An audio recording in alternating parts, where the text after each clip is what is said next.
আল্লাহ যাকে বেশি ভালোবাসে তাকে বেশি বদনামের শিকার করে, অপমানের শিকার করে, অর্থনৈতিক কষ্টের শিকার করে, শারীরিক কষ্টের শিকার করে, পারিবারিক কষ্টের শিকার করে।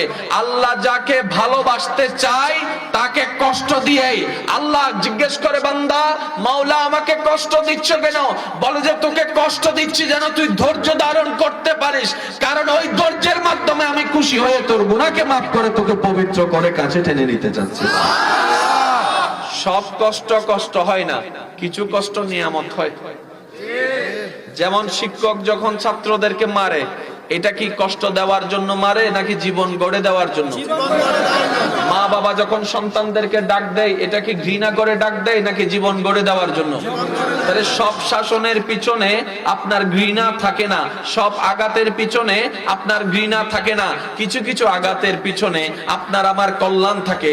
তাই তো আমাদের জীবনে ঘটে যাওয়া হাজারটা পরিস্থিতি এমন হয়েছে যেটা সামনে আসার পরে আমাদের বিবেক মন বলেছিল যে এই জিনিসটা আমাদের বিপক্ষে হয়েছে, একটা সময় দেখা যায় ওইটাই আমাদের জন্য কল্যাণ হয়ে গিয়েছে। জীবনে এরকম হাজার ঘটনা আছে না না?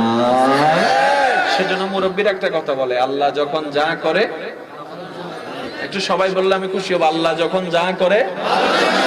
কারণ আল্লাহ যদি ক্ষতি চাইতেন ফজরের নামাজ না পড়ার কারণে ল্যাংড়া বানাই দিতে পারতেন। আল্লাহ যদি ক্ষতি চাইতেন, আল্লাহর জমিনে দাঁড়ায় যখন 2 নম্বরে কাজ করি তখন আল্লাহ চাইলে আমাদেরকে কোমর ভেঙে দিতে পারতেন। কিন্তু আল্লাহ তাআলা তা করেননি, বরং ফজরের নামাজ পড়িনি, ঘুম থেকে উঠার আগে ওই রাজ্জাক রিজিকের মালিক ঘুম থেকে উঠার আগে আমাদের নাস্তার ব্যবস্থা করে দিয়েছেন। আল্লাহর জমিনে দাঁড়িয়ে হারাম কাজ করেছি, আল্লাহ তাআলা সেই হারাম কাজকে গোপন করে রেখে সমাজে এখনো পর্যন্ত আপনাকে আমাকে আমাদেরকে ইজ্জতের সাথে বসবাস করার সুযোগ দান করেছেন। এবার আমি আপনারা যদি একদম কোয়াইট হন, একদম নীরবতা হন, তাহলে আমার বলতে একটু আনন্দ ফিল হবে, আপনাদেরকে বুঝাতেও আমার একটু সহজ হবে। প্লিজ একটু মনোযোগ মনোযোগ। সমস্ত নবীর মধ্যে শ্রেষ্ঠ হচ্ছে আমাদের নবী, আল্লাহর হাবিব হচ্ছেন আমাদের নবী। আমি ইশারায় ইশারায় আপনাদের বলতে হবে সুবহানাল্লাহ। দেখি কেমনে বলতে হবে? হয় না এমন ভাবে দেন যেন আপনার আওয়াজটা শুনে মনে হয় এখানে মোহাব্বত ওয়ালা বসে আছে। আর একটু জোরে বলেন না। আল্লাহ তাআলা সমস্ত নবীর ভিতরে ভালোবেসেছেন বেশি আমাদের নবীকে। কোন আল্লাহ? যেই আল্লাহর প্রতিটা কাজে কোনো না কোনো কারণ আছে, হিকমত আছে। এবার আমি প্রশ্ন করব, আপনারাই উত্তর দিবেন, আমার দেওয়া লাগবে না। আল্লাহ তাআলা আমাদের নবীকে পাঠালেন সবার শেষে, কিন্তু বানালেন। আমি কিন্তু বলিনি, আপনারাই বলেছেন। পাঠালেন সবার শেষে, বানালেন সবার। এবার প্রশ্ন তো মনের মধ্যে একটা উকি দিতেই থাকে, পাঠাইবাই যদি শেষে, বানাইলা কেন তবে আগে? তোমার যদি ইচ্ছা সবার শেষে পাঠানো, সেকেন্ড লাস্টে বানাইলেই তুই তো কথা কয় না। তাও আবার 2জন 3জন পরে নয়, 1,24,000 মতান্তরে 2,24,000 মত, এক কথায় লক্ষাধিক নবীর পরে পাঠাইছো। এত তাড়াতাড়ি বানাইলা কেন? রব বলে যে আমার প্রত্যেকটা কাজে হিকমত আছে।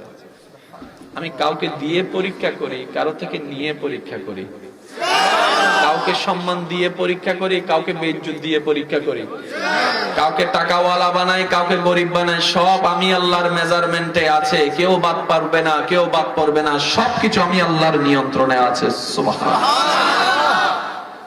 আমাদের ভাগ্য কোন জায়গায় বেশি ভালো, কেমন ভালো, এটা আপনাদের অপিনিয়নটা আমি আপনাদের উপর ছেড়ে দিব। এবার একটু খেয়াল করেন, বানালেন রব্বে করিম আমাদের নবীকে সবার আগে। এই কথা নিয়ে কোনো মুসলিম উম্মার মধ্যে, ইমানদারদের মধ্যে কোনো দ্বিমতের দেখা পাওয়া যায় নাই। মুসলিম উম্মাহ ইমানদার যারা আছেন সবাই এই কথাকে স্বাচ্ছন্দ্য মনে এবং প্রাউড ফিল্লি ভাবে গ্রহণ করেছে। আল্লাহ তাআলা আমাদের নবীকে বানালেন সবার আগে, কিন্তু পাঠালেন সবার শেষে। এবার আল্লাহ পাক রব্বুল আলামিন আদম নবীকে পাঠালেন, মূসা নবীকে পাঠালেন, ঈসা নবীকে পাঠালেন, দাউদ নবীকে পাঠালেন, ইব্রাহিম নবীকে পাঠালেন, ইসমাইল নবীকে পাঠালেন, ইসহাক নবীকে পাঠালেন, ইউসুফ নবীকে পাঠালেন, হযরত দানিয়েল নবীকে পাঠালেন, শামউন নবীকে পাঠালেন, ইউনুস নবীকে পাঠালেন, ইব্রাহিম নবীকে পাঠালেন, ইসমাইল নবীকে পাঠালেন, আইয়ুব নবীকে পাঠালেন, ইউসুফ নবীকে পাঠালেন, ইসহাক নবীকে পাঠালেন। সুবহানাল্লাহ। জিব্রাইলকে পাঠালেন, আল্লাহ পাঠাতেই লাগলেন, ওনাকে রেখে দিলেন। আল্লাহ পাঠাতেই রাখলেন, ওনাকে রেখে দিলেন। জিব্রাইল বলে, মাওলা পাঠাবা না? রব বলে যে থাকুক না, লিস্টিতে এখন অনেক লম্বা আছে। আদম চলে আসলেন, জিব্রাইল বলে আল্লাহ ওনাকে পাঠাবা না? কয় শীষকে পাঠাও, থাকুক। এইভাবে পাঠাতে পাঠাতে পাঠাতে পাঠাতে পাঠাতে আল্লাহর মেজারমেন্টে যত নবী রাসূলের লিস্টি ছিল সব আসা শেষ, বাকি আছে ঈসা নবী। এবার ঈসা নবী চলে আসলেন।